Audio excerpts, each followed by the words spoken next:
kita. Baiklah Bapak Ibu sekalian, jemaat HKBP Diaspora yang dikasihi oleh Tuhan Yesus Kristus. Kita akan memulai ibadah kita pada pagi minggu ini, tanggal 31 Januari 2021. Kami persilakan musik predium. Mari kita bersatu dalam doa, dengan doa syafaat.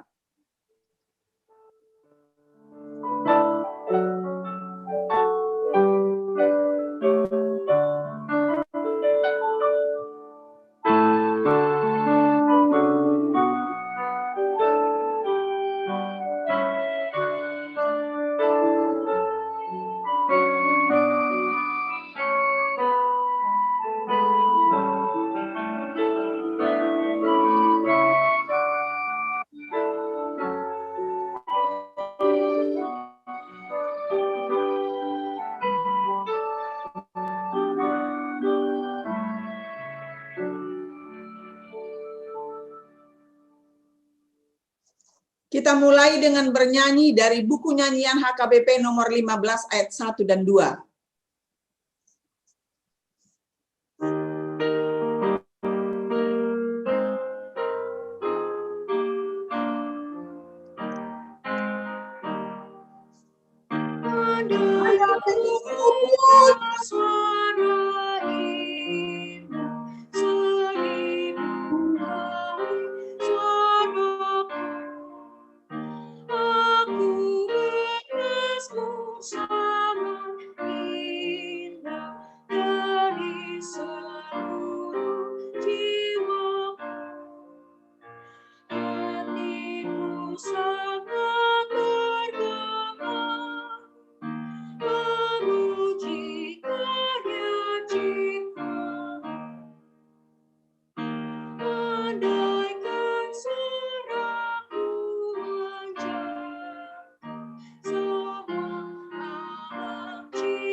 Maaf Kak, Para Agenda, suaranya di-unmute Kak. Ya. Baiklah saya ulangi ya. Di dalam nama Allah Bapa dan nama anaknya Tuhan Yesus Kristus dan nama Roh Kudus yang menciptakan langit dan bumi. Amin. Demikianlah kata Tuhan Yesus, marilah kepadaku semua yang letih, lesu, dan berbeban berat. Aku akan memberi kelegaan kepadamu. Pikulah kuk yang kupasang dan belajarlah kepadaku, karena aku lemah lembut dan rendah hati, dan jiwamu akan mendapat ketenangan. Haleluya.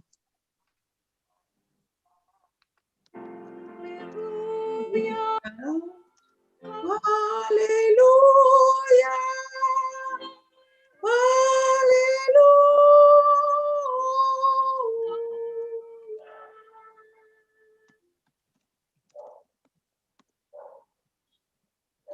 Marilah kita berdoa. Ya Tuhan Allah Bapa kami yang di sorga, kasihanilah kami orang yang berdosa, yang lemah ini, karena musuh kami terlalu kuat untuk kami. Kami selalu dikalahkan. Sebab itu, tolonglah kami. Berilah kami kekuatan mengalahkan musuh kami, karena Tuhan Yesus telah menderita untuk kami. Amin.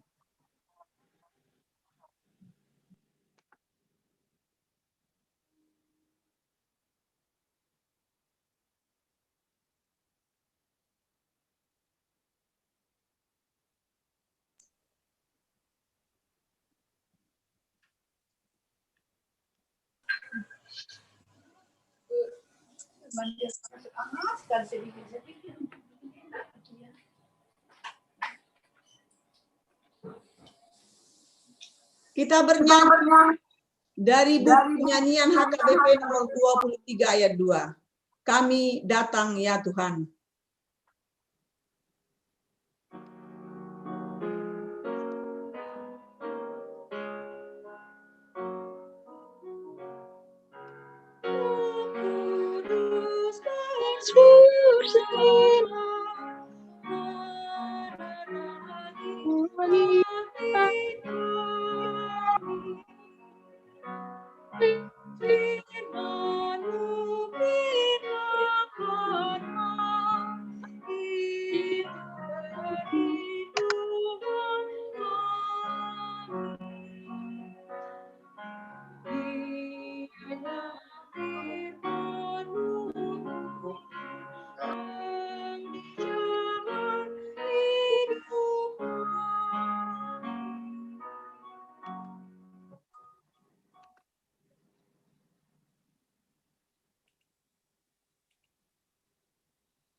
Kita akan mendengarkan hukum Tuhan yang diambil dari hukum Tuhan yang pertama sampai keempat.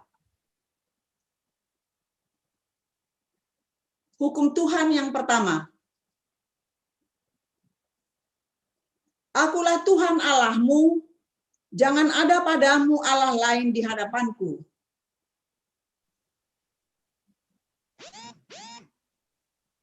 Hukum Tuhan yang kedua. Jangan buat bagimu patung yang menyerupai apapun yang ada di langit atau yang ada di bumi atau yang ada di dalam air di bawah bumi untuk disembah atau ditujuti. Hukum Tuhan yang ketiga. Jangan menyebut nama Tuhan Allahmu dengan sembarangan, sebab Tuhan akan menghukum orang yang menyia-nyiakan namanya. Hukum Tuhan yang keempat. Ingat dan kuduskanlah hari Sabat. 6 hari lamanya engkau akan bekerja dan melakukan segala pekerjaanmu. Tetapi hari ketujuh adalah hari Sabat Tuhan Allahmu. Maka jangan melakukan sesuatu pekerjaan. Engkau atau anak laki-lakimu, atau anak perempuanmu, atau hambamu laki-laki, atau hambamu perempuan, atau hewanmu, atau orang asing yang berada di tempat kediamanmu. Sebab pada 6 hari lamanya Tuhan menjadikan langit dan bumi, laut dan segala isinya. Dan ia berhenti pada hari yang ketujuh. Itulah sebabnya Tuhan memberkati hari Sabat dan menguduskannya. Bagaimana firman Tuhan tentang ke-10 firman itu?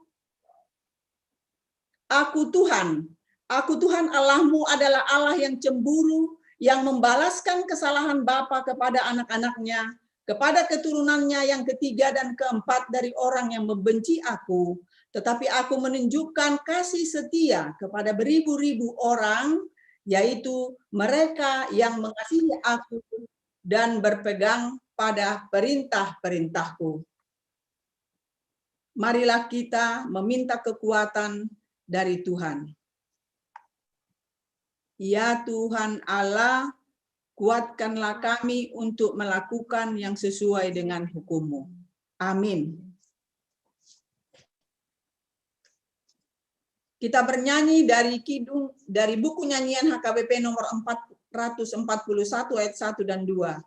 Ku bersama Yesus.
Ya, suara Inang. Marilah kita mengaku dosa-dosa kita di hadapan Tuhan Allah. Marilah kita berdoa. Ya Allah Bapa kami di surga, Engkaulah Tuhan yang penuh kuasa di dalam hidup kami. Engkaulah Allah kami dan kamilah domba gembalaanmu.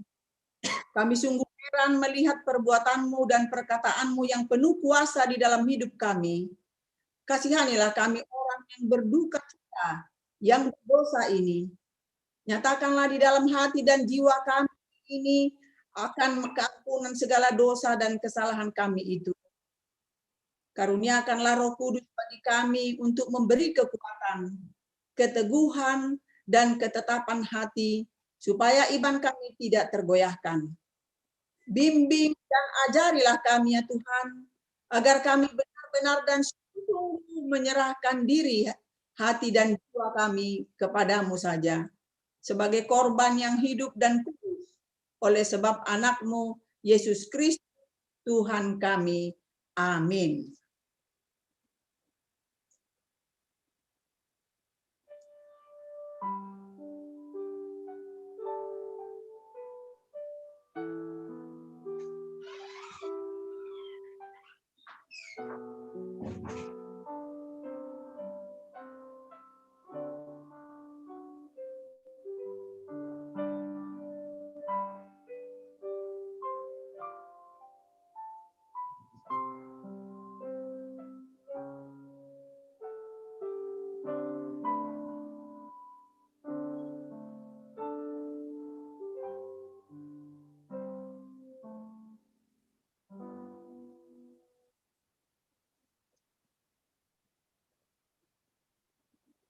Janji Tuhan akan keampunan dosa kita. Karena begitu besar kasih Allah akan dunia ini, sehingga Ia telah mengaruniakan Anak-Nya yang tunggal, supaya setiap orang yang percaya kepadanya tidak binasa, melainkan hidup yang kekal.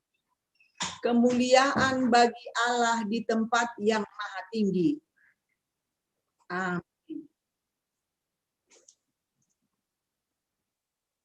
Kita bernyanyi dari buku Nyanyian HKBP nomor 551 ayat 1. Kasih setiamu sungguh.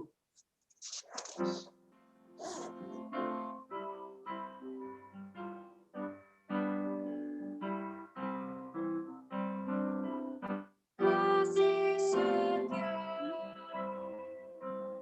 sungguh lebih baik, lebih mulia dari hidupmu. Puji Tuhan, Tuhanku, kasih setiamu sungguh lebih baik.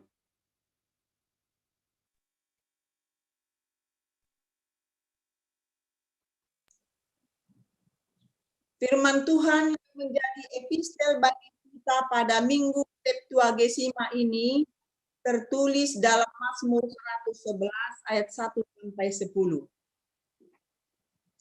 Saya akan memulai. Haleluya, aku mau bersyukur kepada Tuhan dengan segenap hati dalam lingkungan orang benar dan dalam jemaah. Besar perbuatan-perbuatan Tuhan, Tuhan layak layak diselidiki oleh semua orang yang menyukainya. Dan bersemarak pekerjaannya dan keadilannya tetap untuk selama-lamanya. Perbuatannya yang ajaib dijadikannya peringatan. peringatan. Tuhan pengasih dan penyayang. Diberikan rezeki kepada orang-orang yang takut akan Dia. Ia ingat selama-lamanya akan perjanjiannya. Kekuatan perbuatannya diberitakannya kepada umatnya dengan memberikan kepada mereka milik pusaka bangsa-bangsa. Perbuatan tangannya ialah kebenaran dan keadilan. Segala titahnya teguh. Kokoh untuk seterusnya dan selamanya. Dilakukan dalam kebenaran dan kejujuran. Dikirinya kebebasan kepada umatnya. Diperintahkannya supaya perjanjiannya itu untuk selama-lamanya. Namanya kudus dan dahsyat. Permulaan hikmat adalah takut akan Tuhan. semua orang yang melakukannya melakukan budi baik. yang Puji-pujian kepadanya tetap selamanya. selamanya. Demikianlah firman Tuhan untuk kita minggu. Berbahagialah yang mendengar firman Tuhan dan memeliharanya dalam hatinya. Amin. Kita bernyanyi dari buku nyanyian HKBP nomor 489 ayat 1 dan 2. Yakin pada Tuhan.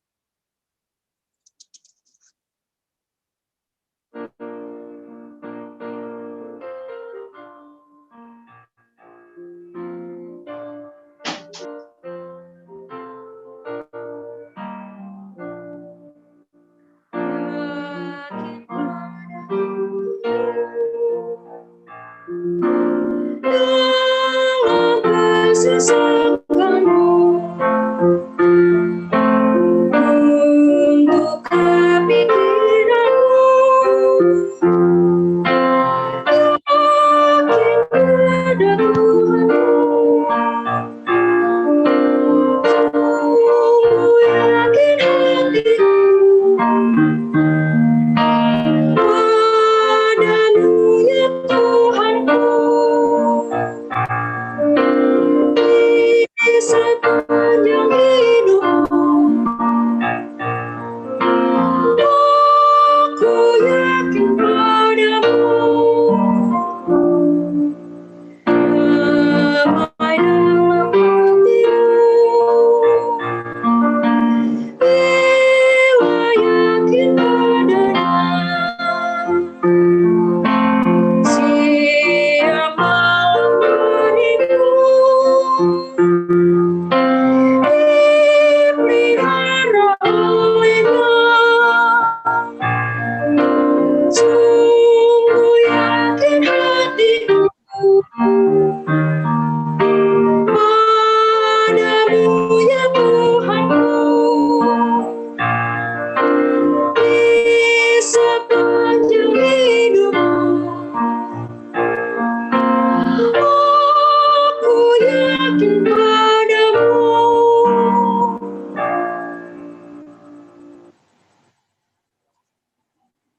Marilah kita mengaku iman kepercayaan kita sebagaimana teman-teman kita di seluruh dunia. Kita bersama-sama mengucapkannya. Aku percaya kepada Allah Bapa yang Maha Kuasa, Halik Amin. langit dan langit dan bumi. aku percaya kepada Kepada Yesus, Yesus Kristus, anaknya anaknya yang tunggal Tuhan kita, yang dikandung daripada Roh Kudus, lahir dari anak darah Maria, yang menderita sengsara di bawah pemerintahan Pontius Pilatus, disalibkan, mati dan dikuburkan, yang turun ke dalam kerajaan maut. Pada hari yang ketiga, bangkit pula dari antara orang mati, naik ke surga, duduk di sebelah kanan Allah Bapa yang Maha Kuasa. Dari sana akan datang kelak untuk menghakimi orang yang hidup dan yang mati. Aku percaya kepada Roh Kudus dan adanya satu gereja yang kudus, persekutuan orang kudus, pengampunan dosa, kebangkitan daging, dan hidup yang kekal. Amin.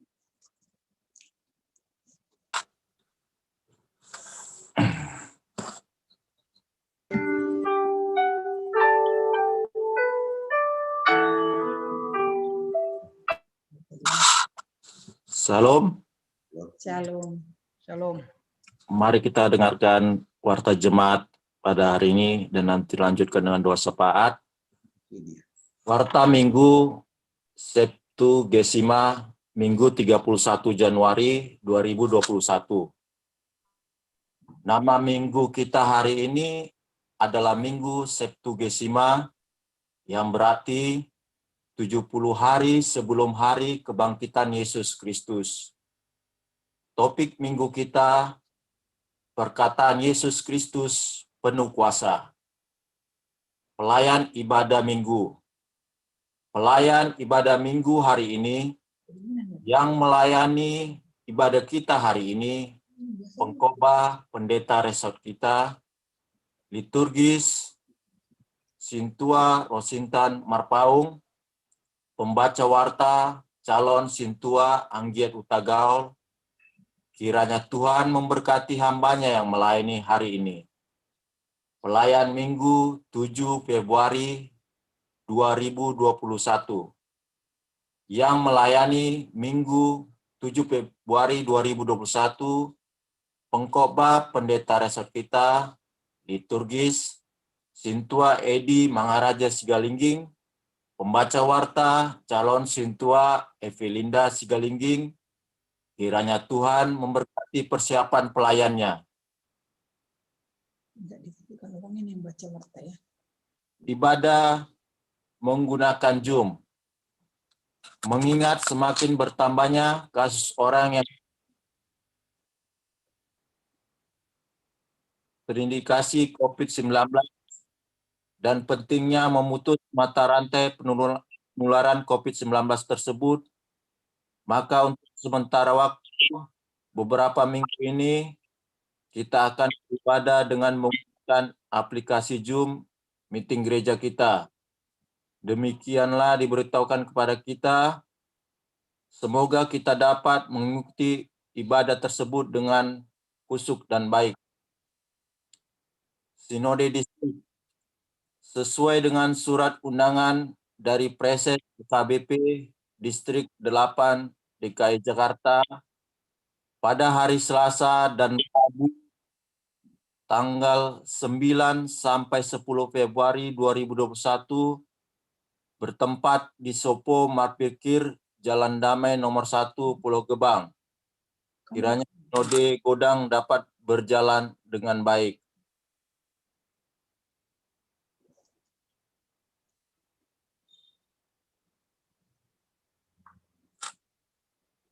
Warta keuangan dapat kita baca melalui WA yang dikirimkan di grup AKBP.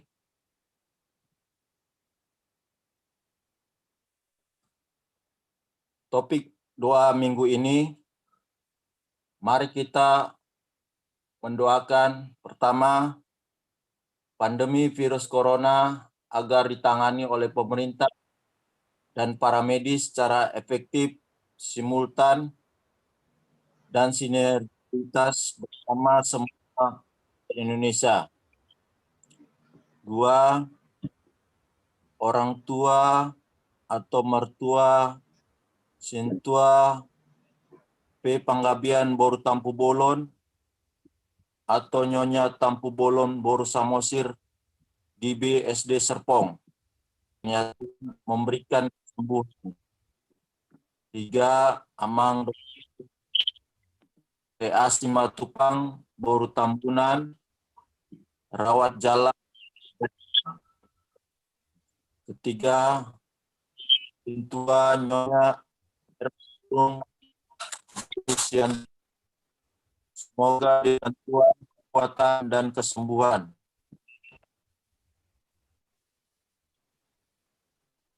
Profesor Dr. Mukar Papahan Boru Marpaung, pemulihan di rumah. Amang Asinaga Boru Panjitan, Opung Anandro agar diberi kesehatan dan kekuatan. Sintua Nyonya R. Boru Panjaitan, Sintua pensiun Opung Anandro Boru di rumah saat ini di Rumah Sakit Cikini. Kemudian Bapak Esu Tauruk Boru Situhang, Bapak Ivana rawat jalan dan pemulihan di Kanada. Kemudian Nyonya Sintua R. Panggabian Boru Tampu Bolon rawat jalan.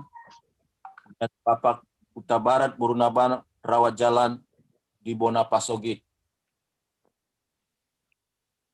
Terpujilah Allah Bapa kita, anaknya Tuhan Yesus Kristus, dan persekutuan Roh Kudus yang memberkati hidup kita setiap hari. Marilah kita pulang dengan damai sejahtera. Amin. Mari kita berdoa sapaan. Ya Allah Bapa, kami bersyukur atas kasih karunia-Mu ya Tuhan, yang selalu baru dalam setiap kehidupan kami.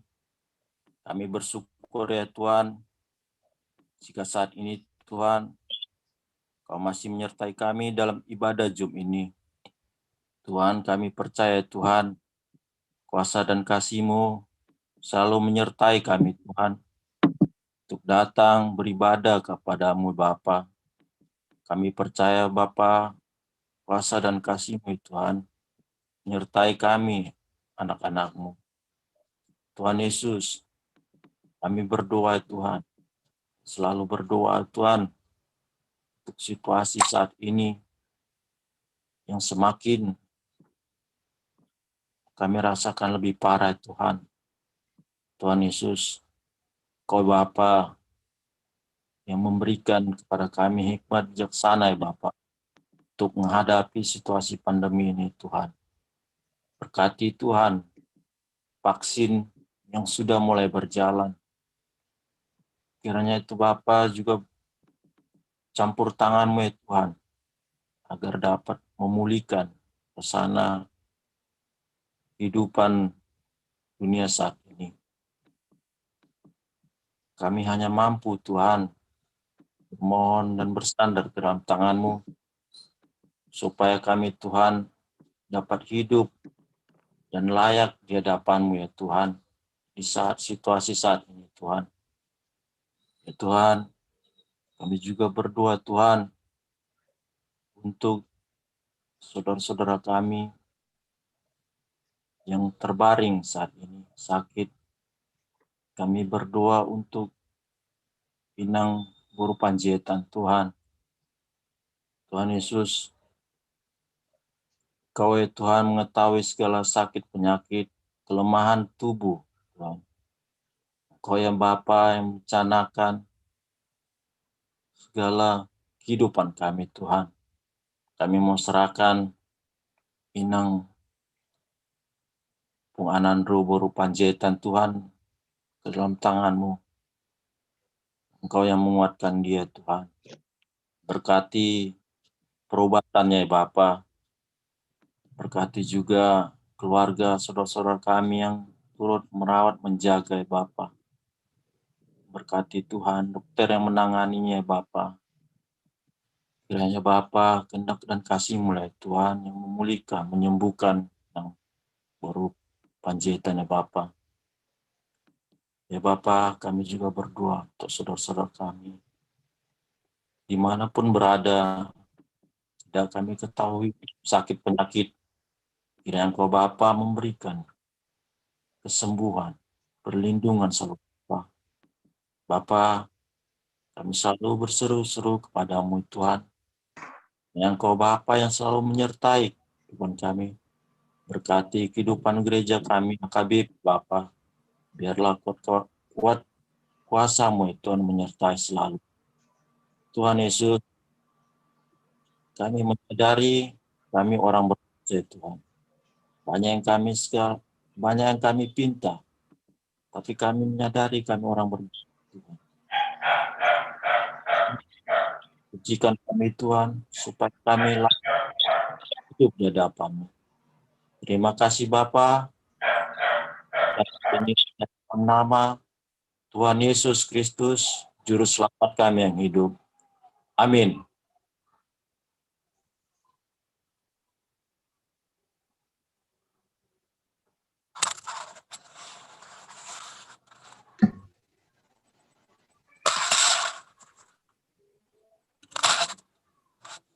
Amin. Kita kembali bernyanyi dari buku nyanyian HKBP nomor 178 ayat 1.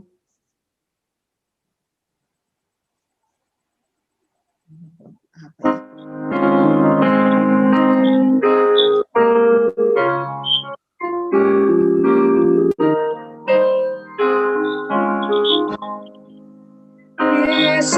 memanggil, mari segera dengar firman-Nya, hayat hilang. Yesuslah datang menyelamatkan, mari percayalah. Sungguh nanti kita bahagia, dosa kita akan dihapusnya. Bersama Yesus kita senang di surga yang kekal. Yesus memanggil, akuilah kesalahanmu, dosa semua, hutang dosamu dihapuskan, dibasuh darahnya. Sungguh nanti kita bahagia, dosa kita akan dihapuskan. Bersama Yesus kita senang di surga yang kekal.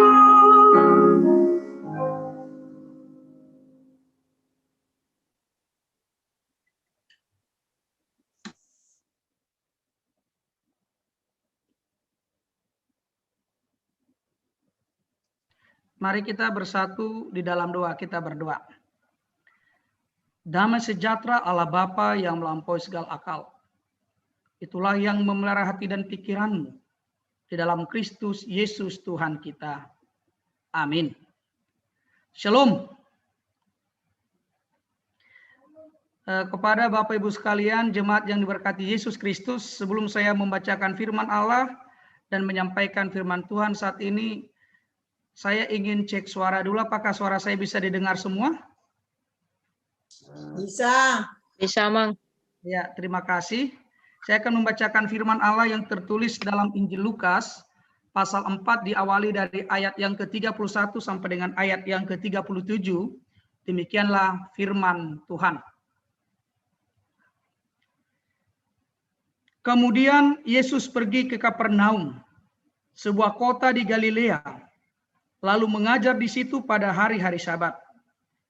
Mereka takjub mendengar pengajarannya, sebab perkataannya penuh kuasa.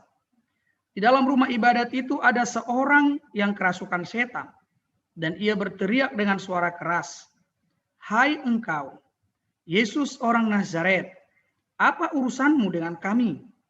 Engkau datang hendak membinasakan kami? Aku tahu siapa engkau, yang kudus dari Allah." Tetapi Yesus menghardiknya, katanya, "Diam, keluarlah daripadanya." Dan setan itu pun menghempaskan orang itu ke tengah-tengah orang banyak, lalu keluar daripadanya, dan sama sekali tidak menyakitinya. Dan semua orang takjub, lalu berkata seorang kepada yang lain, katanya, "Alangkah hebatnya perkataan ini. Sebab dengan penuh wibawa dan kuasa ia memberi perintah kepada roh-roh jahat, dan mereka pun keluar. Dan tersebarlah berita tentang dia kemana-mana di daerah itu." Demikianlah firman Tuhan. Jemaat yang diberkati Yesus Kristus, damang dainang, Bapak Ibu sekalian yang terkasih, kita pernah mendengar ungkapan atau peribahasa yang mengatakan mulutmu adalah harimaumu. Itu berarti mulut itu berbahaya. Kalau kita menggunakan mulut itu tanpa etika, mengeluarkan perkataan-perkataan yang tidak sesuai dengan porsinya, itu bisa membahayakan diri kita dan juga orang lain. Misalnya ketika kita melakukan fitnah, stigma, kemudian diskriminasi, stereotip, secara tidak langsung orang yang mendengarkan ucapan kita itu akan mempengaruhi psikis mereka. Bahkan dengan ucapan-ucapan kita bisa melakukan pembunuhan karakter orang lain. Itu menunjukkan betapa hebatnya, dahsyatnya pengaruh dari ucapan-ucapan kita. Dan termasuk dalam metode mengajar, misalnya kepada anak-anak, Kalau kita mengatakan berulang kali kepada anak kita tanpa kita sadari, kamu anak yang tidak beres, kamu anak yang tidak baik, kamu itu secara otomatis mempengaruhi psikis dia, dan mungkin suatu saat dia tumbuh akan menjadi orang yang tidak percaya diri. Sama seperti psikolog anak yang bernama Dorothy Marx, dia selalu mengatakan, jika anak dibesarkan dengan ejekan, maka ketika besar dia tidak akan percaya diri. Jika anak dibesarkan dengan pertengkaran, orang tua, suami, dan istri, misalnya seperti itu, maka ketika besar, anak itu akan bersifat pembangkang, memberontak. Itu mengatakan bahwa sebenarnya perkataan itu mempunyai kuasa. Perkataan itu mempengaruhi kita. Dengan perkataanlah kita mampu menghibur orang, memberikan doa-doa, memberikan pengharapan, memberikan ucapan syukur. Tapi dengan perkataan juga kita bisa membunuh karakter orang, menjatuhkan orang, menghancurkan orang. Itu yang terjadi. Namun persoalan saat ini ada lagi perkembangan sesuai dengan kemajuan teknologi informasi. Media informasi elektronik. Jika dahulu kita mendengarkan ungkapan yang mengatakan mulutmu adalah harimaumu, sekarang justru jari tanganmu adalah harimaumu. Mengapa saya katakan seperti itu? Kalau dari mulut kita bisa mendengarkan ucapan-ucapan secara lisan verbal, sekarang melalui jari-jari tangan kita sering melihat ucapan-ucapan dalam tulisan, berita hoax yang memburuk-burukkan orang, memposting itu, membagi itu kepada semua orang. Padahal belum tentu apa yang kita ungkapkan itu suatu kebenaran. Dan kadang-kala kita tidak menyadari, karena perbuatan kita sendiri, orang bisa kehilangan nyawa, orang bisa terlukai, dan diri kita sendiri bisa terjerat hukum dengan adanya sekarang perundang-undangan IT. Orang-orang yang tidak menggunakan media elektronik, media sosial dengan cerdas ataupun dengan bijaksana. Mengapa saya sengaja mengangkat kasus ini? Karena memang kita tidak menyadari bahwa perkataan-perkataan yang kita ucapkan itu sebenarnya mempunyai wibawa, mempunyai kekuatan tanpa kita sadari. Bahkan dalam bahasa Batak ada ungkapan yang mengatakan marnapuna duhata. Amang Huta Barat ya dibikin amang tahi. Marnapuna duhata. Ya dong, Bang, ya. Ada kata-kata tertentu yang sama kalimatnya, tetapi ketika orang lain mengucapkannya nggak klop, nggak matching, nggak nyambung. Sama contohnya seperti Bapak Pendeta kalau misalnya ada seminar kesehatan. Kalau Bapak Pendeta menjelaskan tentang COVID, mungkin orang, mana mungkin Bapak Pendeta bisa tahu itu. Dia kan bukannya bidang itu. Tetapi ketika dokter yang melakukan seminar kesehatan tentang itu, maka itu hak prerogatif dia. Orang akan lebih percaya, lebih memahami dan mengerti dan percaya. Sama juga dengan ada kerabat atau misalnya lah contohnya, adik-adik saya kalau saya ingatkan hati-hati tentang COVID, kamu harus ini. Karena saya pendeta, apa yang tahu Bapak pendeta? Tiba-tiba ketika dokter mengatakan kamu harus masih seperti ini, kemudian dia tunduk dengan apa yang dikatakan dokter. Padahal yang disampaikan dokter sama yang saya sampaikan sama. Tapi karena saya tidak mempunyai legalitas untuk itu, maka orang lain tidak mengakui saya berbicara tentang sesuatu itu. Itu benar dong di dok marnapuna dohata. Tidak semua orang bisa mengungkapkan ucapan itu. Saya bisa mengucapkannya, tapi maknanya berbeda dengan orang lain. Tapi ketika orang itu yang memiliki ungkapan itu yang mengucapkannya, orang akan percaya dan mengakui. Oleh sebab itu, jemaat yang diberkati Yesus Kristus, berhati-hatilah ketika kita menggunakan media sosial. Berhati-hatilah ketika kita menggunakan, mohon maaf, mulut kita masing-masing. Ketika kita ingin berbicara dengan orang lain, kita harus tanya siapa lawan bicara kita. Ketika kita menyadari lawan bicara kita dari sudut latar belakang pendidikan, ekonomi, status, maka kita harus memilih ucapan yang tepat kepada orang yang tepat di tempat yang tepat. Jangan kita menyatakan sesuatu informasi, padahal walaupun penting informasi kita itu, ketika orang yang kita temui sedang dalam persoalan, dalam kegentingan, seberapa penting pun informasi yang kita sampaikan, dia tidak akan mau menerima, tidak akan mendengar. Ayo lurusannya manginang. ai pas neng ropa dita tu jabuni ruas. Hale pas ruas yang materi nanti berbeda marsoal. Tensi lagi naik emosi sama emosi. Ai mau lebih nasaha petusia manginang. Akahatan dengan hatan nauli. Ketika tegangan tinggi. Kalau tidak tepat kata yang kita ucapkan. Jangan-jangan kita sendiri kena semprot. Ai wudu pedi tahun semprot tong. Dan buat ngomong pedi tahun. Persoalan nami don. Ini masalah internal rumah tangga. Kenapa? Karena kadang pendeta tidak tepat menempatkannya. Kata-kata yang dipilih tidak tepat. Dan itu menyebabkan justru orang lain bisa tersakiti, terlukai. Ketika kata-kata kita lontarkan, itu tidak akan kembali kepada kita itu. Dan mulai petu hitam angin-angin. Alenunga sangat tercederai, terlukai orang lain. Tapi apa yang bisa terjadi?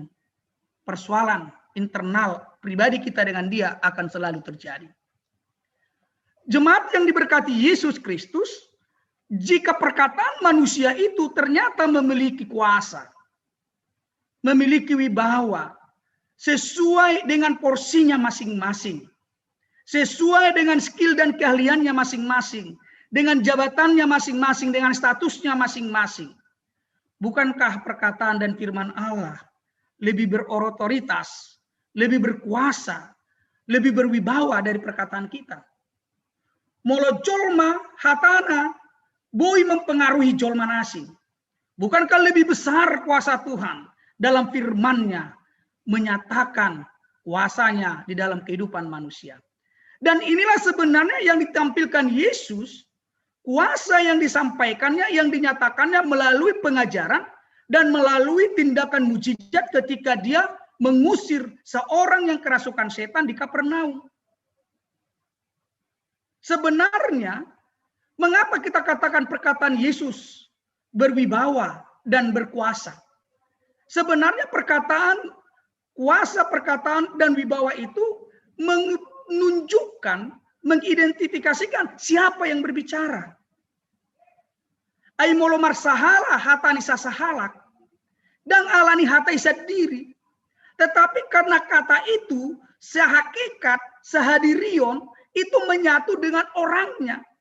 Itu sebabnya Yohanes 1 ayat 1 mengatakan, pada mulanya adalah firman, firman itu bersama-sama dengan Allah, dan Allah itu, dan firman itu adalah Allah. Berarti ketika Yesus menyampaikan perkataannya, perkataan itu adalah dirinya sendiri. Perkataan itu menunjukkan siapa dia. Dia adalah Tuhan. Dia adalah kuasa itu sendiri. Dia adalah wibawa itu sendiri.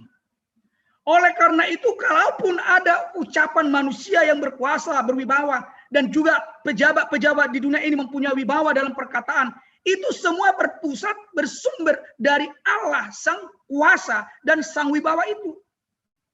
Aidang tarsirang hatai doh debata. Ai debata doh hatai. Itu baina molo makatai debata, jika Allah berfirman, jadilah terang, maka terang itu jadi. Ketika Allah mengatakan keluarlah, maka dia keluar. Tumbuhlah, maka dia akan tumbuh. Itu yang menyebabkan sebenarnya kenapa ucapan Yesus itu berkuasa, Yesus itu berwibawa, karena dia adalah Tuhan. Karena dialah kuasa itu. Dialah wibawa itu. Dan inilah yang ditampilkan Yesus di Kapernaum. Yang pertama, kalau kita membaca nats ini, kenapa dia menjadi ke Kapernaum? Hal yang menarik untuk dibahas. Setelah Yesus melakukan puasa 40 hari 40 malam dengan perjuangan yang berat, peperangannya dengan setan atau iblis di gurun pasir, dia kembali dengan kemenangan dan pergi pertama sekali ke kampung halamannya, ke Nazaret. Di Nazaret, kita bisa membaca di ayat-ayat sebelumnya di pasal 4, dalam rumah ibadah, dia masuk dan seperti biasanya dia membaca kitab dan membaca kitab, dan dia membuka, ternyata yang muncul itu kitab Yesaya. Nah, ketika Yesus mengajar pada saat itu, semua orang kagum. Tetapi ada persoalan di Nazaret. Karena orang Nazaret mengenal dia, anak tukang kayu. Sehebat apapun ungkapan Yesus, karena konstruksi berpikir mereka, anak ini tukang haudon. Enggak mungkin dia lebih utama, lebih hebat dari para pemimpin pemuka yang ada pada saat itu di Nazaret. Dia sonira manginang itu mula-mula kibat hutani apartani do bapak nion pertiga-tiga don sedia mau bui songononon holak katana do jago ale anggo hadironna toema itu bisa terjadi. Oleh karena penolakan yang terjadi di Nazaret, ya, ternyata penginjilan itu, firman Allah itu tidak boleh berhenti. Ketika Nazaret menolak, Yesus beralih ke Kapernaum. Kapernaum suatu kota di tepi pantai yang pada dasarnya warga jemaatnya, masyarakatnya saat itu dikenal sebagai kota nelayan. Penghidupan mereka, penghidupan yang biasa, yang berada di garis kehidupan rata-rata ke bawah. Di sana banyak orang sakit, ketika Yesus juga membangkitkan. Di sana orang-orang yang mati, anaknya si Jairus juga di sana terjadi, dan di sanalah Yesus memulai pembentukan tim dalam penginjilan para muridnya. Di sanalah terjadi. Nah, oleh karena Kapernaum itu adalah asal dari sana banyaknya murid Yesus, di sana banyak Yesus mengajar. Yesus banyak melakukan mujizat. Dan orang-orang yang di Kapernaum selalu rindu akan adanya figur yang memberikan pembaharuan, yang menyampaikan firman Allah yang berbeda dengan pada saat itu yang terjadi pada masa status quo, yaitu pengajaran-pengajaran para imam yang selalu hebat secara berteologi, tapi tidak memiliki roh dalam menyampaikan firman Tuhan. Jadi ternyata Buddha manginang songoni HP. Boyru jolma malaui mana secara teologi, tetapi dia mengalami kekosongan rohani. Dia bisa merumus-rumuskan, menjelaskan secara ilmiah dasar-dasar tentang firman Allah. Tetapi ketika dia menyampaikan firman Allah, ternyata di sana ada kekosongan kerohanian. Dia mengalami keletihan kerohanian. Sehingga apa yang diucapkan itu hanya sebagai buah pemikiran teologis yang luar biasa. Namun dalam hidup kerohaniannya, imannya, dia mengalami keterputusan dengan Tuhan yang diberitakannya. Dan itu sebenarnya kalau kita berangkat dengan Eporus HKBP Justin Sihombing yang mengatakan, Jamitamido ngolum, hangoluhut jamitami. Hidupilah khotbahmu dan khotbahkanlah hidupmu. Itu menunjukkan bahwa sebenarnya antara firman Allah yang kita beritakan dengan iman kita itu harus berbanding lurus, harus saling menyatu. Jangan menjadi khotbah sebagai konstruksi berpikir kita tanpa ada buah iman yang dibangun dalam kehidupan nyata, realitas. Idun waing terjadi kuda bahwa banyak orang menggunakan mimbar menyampaikan uraian-uraian teologis, tetapi tidak menguraikan imannya kepada Tuhan. Tidak menguraikan pengalaman bersama Tuhan kepada warga jemaat yang dasarkan kepada firman Tuhan.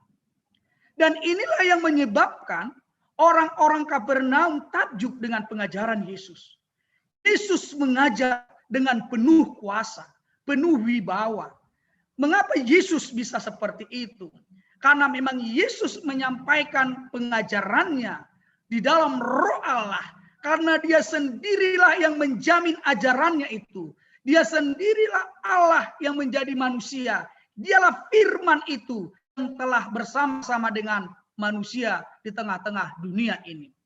Odonataida dia kadamang dokdenang pengajaran Yesus itu bukan hanya lip service. Tetapi pengajaran Yesus itu berangkat dari totalitas kehidupannya. Dari praktik kehidupannya. Bukan hanya sebagai konstruksi berpikir yang disampaikan kepada orang lain. Jika ucapan-ucapan kita bisa mengubah orang lain, merupakan hasil konstruksi berpikir kita, tetapi Yesus jauh lebih dalam. Dia menggugah hati para pendengar. Karena ketika Allah mengajar, ketika Yesus mengajar, Roh Kudus juga bekerja kepada orang yang mendengarnya, sehingga mereka terbuka untuk memahami dan menyadari pengajaran-pengajaran Yesus. Ini yang pertama, pengakuan dari orang Kapernaum akan pengajaran Yesus. Yang kedua, ternyata perkataan Yesus itu tidak hanya dalam mencakup pengajaran saja. Perkataan Yesus itu ternyata mampu menaklukkan segala sesuatu termasuk setan-setan. Ada hal yang unik dalam rumah ibadat ketika Yesus mengajar. Ternyata dalam rumah ibadat itu ada seorang yang kerasukan setan. Kalau kita mengambil konteks saat ini, jangan-jangan juga kenapa gereja sering terjadi konflik, terjadi pertengkaran. Karena memang di dalam gereja itu juga ternyata setan tidak luput juga merasuki kita. Berusaha merasuki pendeta, merasuki parhalado, merasuki warga jemaat. Bagaimana dia cara merasukinya? Bisa saja dia merasukinya dengan prinsip hidup hedonisme, hidup konsumtif, hidup yang dalam arti materialistis, hidup yang menanamkan ketidakpercayaan akan pemeliharaan dan penyertaan Tuhan, hidup yang selalu bersaing, hidup yang selalu memburu-burukan orang. Oleh sebab itu ketika di dalam gereja terjadi pertengkaran, perdebatan, kita tidak usah heran. Bahkan orang-orang yang menyampaikan firman Allah, yang fasih menyampaikan firman Allah, tidak luput juga dari kerasukan. Buktinya apa? Buktinya justru orang yang memahami, mengerti firman Tuhan, yang juga tidak luput daripada persoalan, perdebatan. Dan itu terjadi di tengah-tengah gereja. Terlepaslah itu gereja apa dan pendeta siapa, tetapi ini menjadi evaluasi bagi kita. Supaya kita tetap ekstra ketat untuk menjaga keutuhan gereja. Jangan mau kita diperdaya, dirasuki oleh setan. Dengan tawaran propaganda apapun yang mencoba masuk ke tengah-tengah gereja kita. Dan hal yang unik daripada penyembuhan itu, ternyata setan itu mengenal. Jika orang banyak tadi yang datang beribadah itu, mereka belum mengenal Yesus, tapi mereka hanya mengatakan bahwa pengajaran Yesus penuh kuasa. Ternyata dari semua orang yang hadir di sana, justru orang yang kerasukan setan itu yang mengetahui siapa Yesus. Kalau kita misalnya membaca di ayat 34. Hai engkau Yesus orang Nazaret, apa urusanmu dengan kami? Engkau datang hendak membinasakan kami? Aku tahu siapa engkau, yang kudus dari Allah. Ternyata justru dari orang yang datang beribadah itu, yang mengakui Yesus sebagai yang kudus dari Allah, setan itu yang berbicara melalui orang yang beribadah. Itu menunjukkan sebenarnya ada dua hal yang mau disampaikan kepada kita. Yang pertama, setan itu memang mengenal siapa Yesus. Tapi persoalannya, setan itu mulai dari kekekalan sampai pada masa kekekalan, dia itu berada dalam oposisi Tuhan dan dia berada dalam situasi di bawah hukuman Tuhan. Ainong di bagasan hamatiat dosi bolisi, di bagasan dosa dosi bolisi. Kalaupun dia percaya kepada Tuhan, maka itu hanya sebagai pengakuan. Tuhan itu adalah yang kudus, yang kuasa. Tapi setan itu adalah bagian daripada kematian dan dosa yang selalu mempengaruhi manusia. Ini yang pertama, pengakuan itu. Yang kedua, justru dari pengakuan setan inilah, secara sengaja, Lukas mengangkat, memperkenalkan, setan aja kenal Yesus. Setan aja mengakui Yesus itu yang kudus dari Tuhan. Mengapa orang yang beribadah yang datang pada saat itu tidak terbuka pikirannya bahwa memang yang menyampaikan firman Allah ini, yang mengajar, yang berwibawa ini, yang berkuasa ini memang benar adalah yang kudus dari Allah. Sebenarnya Lukas menghantar kita, membawa kita kepada suatu keyakinan bahwa Yesus itu adalah Mesias. Yesus itu yang kudus dari Allah. Dengan menggunakan pengenalan dan pengakuan setan tadi. Hanya setanlah sebenarnya yang bisa menipu daya manusia yang percaya. Tetapi dengan ungkapan itu, Lukas ingin mengatakan, memperkenalkan, memang Yesus itu adalah Tuhan. Yesus itu yang kudus dari Allah. Ungkapan yang kudus dari Allah inilah yang menunjukkan mengapa dia berkuasa. Mengapa pengajarannya berkuasa. Mengapa perbuatannya berwibawa. Karena identitas dia. Karena status dia adalah Allah. Dialah kuasa itu sendiri. Dan dialah wibawa itu sendiri. Oleh sebab itu, Bapak Ibu sekalian yang terkasih, dalam konteks saat ini, apakah perkataan Yesus itu masih berlangsung? Firman Allah itu masih berlangsung hingga saat ini? Ya. Perkataan Allah itu tetap kekal. Walaupun bumi akan hancur, langit akan berubah, tapi firman Allah kekal untuk selama-lamanya. Perkataan Allah itu oleh pakar-pakar teologi dirumuskan dalam 3 bentuk. Perkataan Allah atau firman Allah yang tertulis itu adalah Alkitab. Kita menggunakan Alkitab ini menjadi sumber hukum kita, sumber nilai moral, sumber kehidupan kita. Kita mengimani bahwa Alkitab ini adalah firman Allah yang tertulis. Dan ini menjadi sumber wibawa kehidupan orang Kristen. Ketika kita berkarakter di tengah masyarakat, moral kita selalu berpusat kepada Alkitab. Yang kedua, firman Allah yang menjadi daging adalah Yesus Kristus. Yesus Kristus adalah firman Allah yang menjadi daging itu. Oleh karena itu, orang yang beriman kepada Yesus Kristus melalui Alkitab yang disampaikan di dalam Alkitab, maka sebenarnya dia hidup dan tinggal di dalam firman itu. Yesus tidak terpisah dengan firman-Nya, karena firman itu adalah jati diri Yesus. Dan Yesus itu memanifestasikan dirinya di dalam firman-Nya. Dan yang ketiga, firman Allah yang diberitakan adalah khotbah. Mengapa firman Allah penting dikhotbahkan, diberitakan? Firman Allah yang dikhotbahkan ini merupakan adalah firman Allah yang berpusat dari Alkitab. Ketika dia dikhotbahkan itu berarti bahwa kita terpanggil untuk memberitakan Kristus dalam sepanjang jalan, sepanjang kehidupan, sepanjang abad, sepanjang waktu.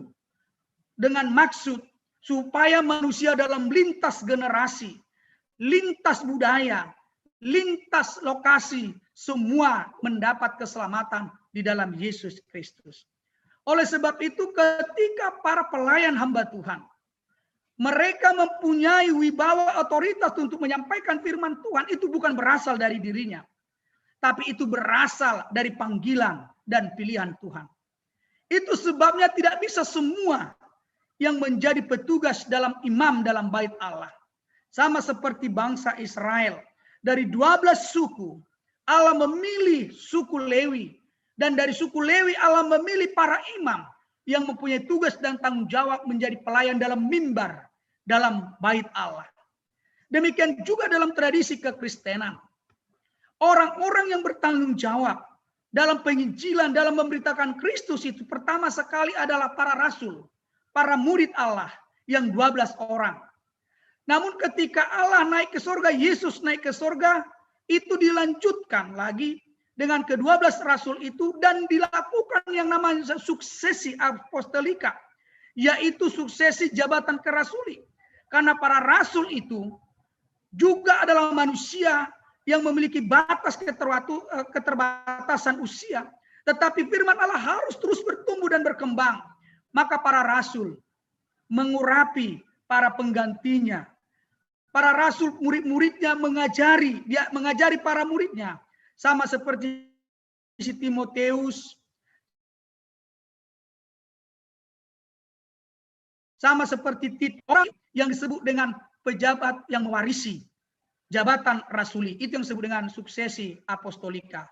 Maka dalam gereja modern muncul jabatan-jabatan gerejawi, yaitu yang namanya episkopos, yang namanya bishop. Itu diimani, diyakini sebagai jabatan rasuli yang diturunkan secara penumpangan tangan, sama seperti yang dilakukan oleh Paulus kepada Timoteus. Dan itu yang terus berlangsung dalam perjalanan gereja sampai kepada masa Paulus, sampai kepada uskup, dan sampai kepada saat ini di tengah gereja HKBP, jabatan-jabatan tahbisan Ada 6 di HKBP. Pendeta, guru huria, Bibel Pro, diakones, evangelis, dan sintua. Itu adalah jabatan-jabatan tahbisan yang kita akui, kita imani. Anugerah Tuhan memberikannya kepada gereja dengan tugas dan tanggung jawab masing-masing. Oleh sebab itu, setiap para pelayan itu mempunyai otoritas masing-masing dalam pelayanannya. Memiliki ucapan perkataan sesuai dengan porsinya masing-masing. Dalam gereja HKBP contohnya, yang bisa menyampaikan berkat dengan menumpangkan tangan, itu adalah kalau dalam bahasa Batak, ulon hapujungan ni tadi tadwi. Dalam penutupan ibadah dengan formulasi hamu manako dengan menumpangkan tangan. Mengapa seperti itu? Karena itu merupakan simbol otoritas Kristus yang diberikan di tengah-tengah gereja melalui tahbisan kependetaan. Oleh sebab itu Bapak Ibu sekalian yang terkasih, ternyata hingga saat ini kuasa firman Allah itu masih berlaku. Ketika gereja-gereja masih melakukan fungsinya di tengah dunia ini, bersekutu, bersaksi, dan melayani. Wibawa gereja masih berlaku saat ini ketika masih banyak orang yang datang percaya kepada Tuhan. Ketika para jemaat menggunakan firman Allah menjadi landasan kehidupannya, itu berarti firman Allah masih berkuasa dan berwibawa dalam kehidupan kita. Tapi kita jangan lupa, ketika firman Allah berkuasa dan berwibawa menyatakan kuasanya di tengah dunia ini, bersamaan dengan itu, setan pun berusaha untuk menghancurkan itu.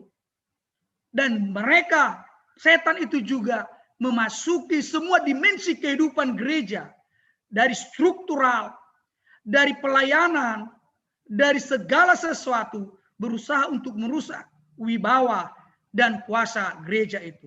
Oleh sebab itu, orang-orang Kristen diajak untuk selalu mengandalkan kuasa firman Tuhan, mengandalkan wibawa firman Tuhan untuk mengalahkan semua kuasa setan dan iblis.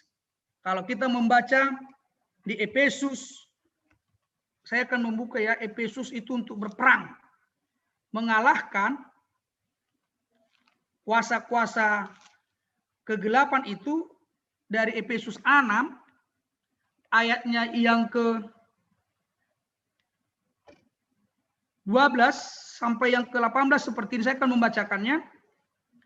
Karena perjuangan kita bukanlah melawan darah dan daging, tetapi melawan pemerintah-pemerintah, melawan penguasa-penguasa, melawan penghulu-penghulu dunia yang gelap ini, melawan roh-roh jahat di udara.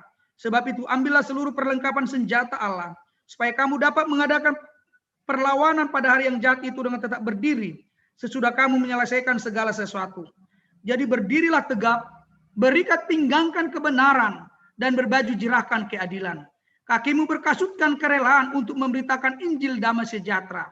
Dalam segala keadaan pergunakanlah perisai iman, sebab dengan perisai itu kamu akan dapat memadamkan semua panah api dari si jahat.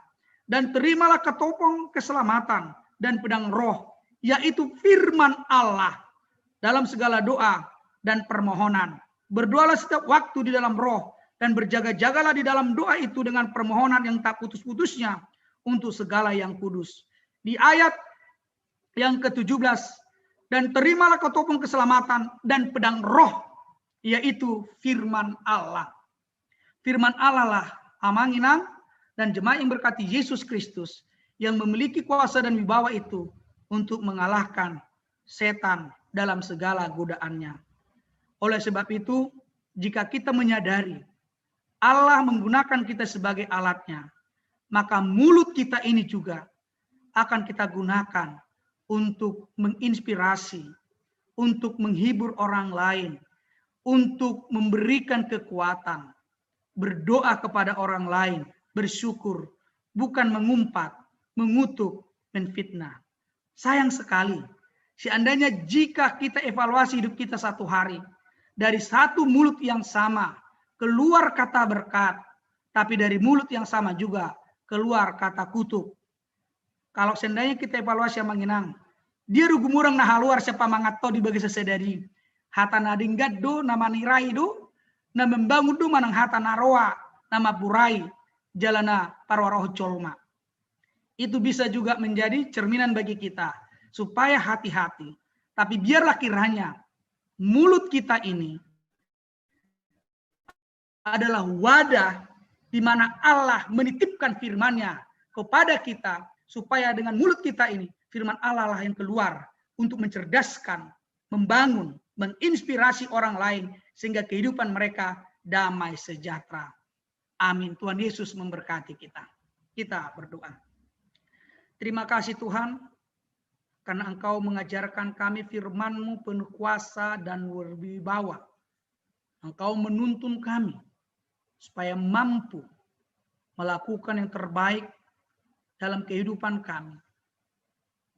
Janganlah kiranya dengan organ tubuh yang Kau berikan kepada kami, perkataan-perkataan yang Kau titipkan kepada kami, menjadi perkataan yang merusak karakter orang lain. Tapi biarlah dengan mulut yang Engkau berikan kepada kami, pujian keluar dari mulut kami, penghiburan keluar dari mulut kami untuk sesama kami, penguatan, inspirasi, motivasi. Biarlah itu fungsi dari mulut kami, memberikan kata-kata nasihat. Supaya kami mampu Tuhan untuk melakukan itu. Roh Kudus yang daripada-Mu ya Tuhan menuntun kami. Sehingga semua organ tubuh kami gerakkan untuk melakukan yang terbaik, memuji dan memuliakan nama Tuhan. Berkati semua jemaat-Mu ya Tuhan, dan kepada mereka kesehatan dan kesembuhan. Bagi mereka saat ini terbaring, khususnya Sintua R. Panjaitan, Nyonya Sinaga atau Opung Anando Berpanjaitan. Tuhanlah kiranya memberikan kesembuhan kepadanya yang saat ini sedang dirawat di ICU di Rumah Sakit Cikini. Tuhanlah memberikan kesembuhan kepadanya. Kami juga berdoa kepada semua warga jemaat-Mu yang saat ini kami beribadah di rumah kami masing-masing dengan secara virtual dengan menggunakan Zoom ini. Tuhanlah kiranya memberkati semua warga jemaat-Mu ya Tuhan. Memberikan kesehatan kepada mereka, memberikan berkat yang berkelimpahan kepada mereka. Ketika mereka melakukan aktivitas di luar rumah. Biarlah darah Kristus yang selalu membungkus mereka dengan rapi. Dari segala sakit penyakit khususnya dari penularan COVID-19. Biarlah Tuhan mengajari kami supaya tetap berdisiplin dalam hidup kami. Dengan selalu menggunakan masker. Selalu rajin mencuci tangan. Menjaga jarak, menghindari kerumunan. Untuk memutus mata rantai penularan COVID-19. Biarlah orang lain mungkin menyatakan atau berpikiran negatif terhadap kami. Sebagai orang yang takut terhadap COVID. Tapi sebenarnya tujuan kami adalah untuk memutus mata rantai penularan itu. Supaya tidak semakin banyak yang menjadi korban oleh karena kecerobohan ataupun ketidakpedulian orang-orang yang tidak bertanggung jawab. Tuhan, ajari kami, tuntun kami, menyadari akan arti hidup kami bagi sesama kami, khususnya di hadapan Tuhan. Dalam Kristus Yesus, kami telah berdoa dan memohon ke dalam tangan-Mu. Amin.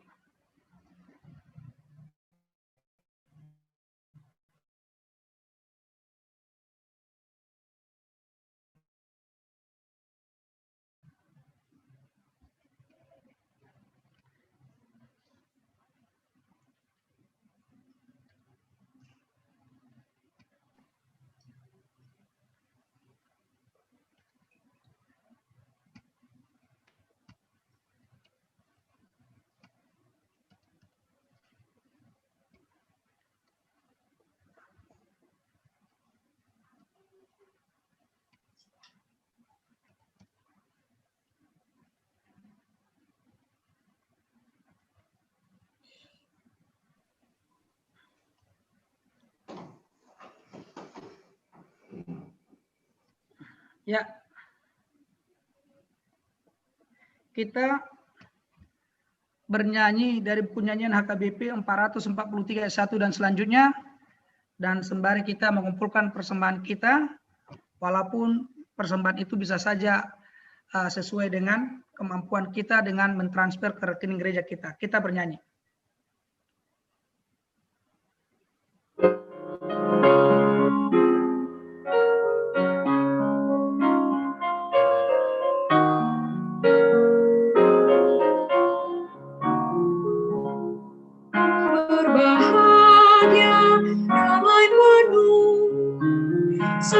pada Yesus pemilikku, aku beroleh iman teguh, semua dosaku telah ditebus.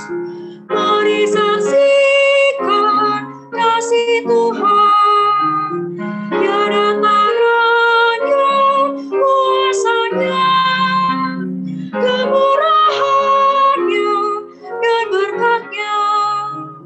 Pujilah Yesus selamanya. Pasrah diriku kepadamu, aku bahagia kau milikku, kau besertaku, menolongku, kalahkan dosa dan hasratku. Mari saksikan kasih Tuhan, tiada taranya, kuasanya, kemurahannya dan berkatnya. Pujilah Yesus selamanya.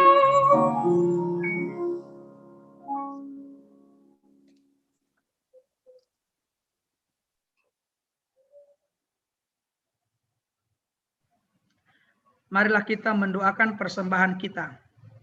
Ya Allah Bapa kami yang di surga, kami mengaku bahwa Tuhan adalah sumber dari segala karunia yang melimpah dalam kehidupan kami masing-masing.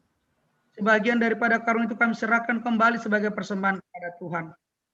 Terimalah dan berkatilah persembahan umat-Mu ini, agar dapat dipergunakan untuk pekerjaan dan pelayanan kerajaan Tuhan di dunia ini. Bukalah hati kami untuk mengenal betapa banyak berkat dan karunia yang kami peroleh dari Tuhan, supaya kami senantiasa bersyukur kepadamu. Di dalam nama Yesus Kristus Tuhan kami. Amin. Tuhan karuniamu, rohnya jiwaku semua, nyawa juga hidupku, harta milikku semua, ku serahkan padamu untuk selama-lamanya. Bapa kami yang di surga, dikuduskanlah namamu, datanglah kerajaanmu, jadilah kehendak-Mu di bumi seperti di surga. Berikanlah kami pada hari ini makanan kami yang secukupnya, dan ampunilah kami akan kesalahan, seperti kami juga telah mengampuni orang yang bersalah kepada kami. Dan janganlah membawa kami ke dalam pencobaan, tetapi lepaskanlah kami daripada yang jahat.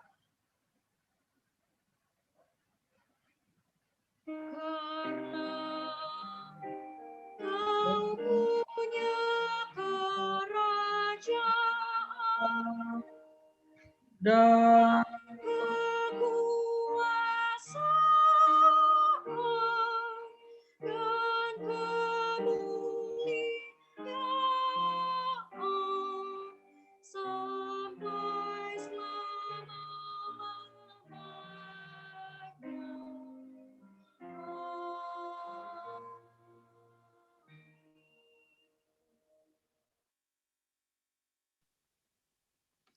Suaranya Amang. terimalah berkat dari Tuhan. Tuhan memberkati engkau dan melindungi engkau. Tuhan menyinari engkau dengan wajah-Nya dan memberi engkau kasih karunia. Tuhan menghadapkan wajah-Nya kepadamu dan memberi engkau damai sejahtera.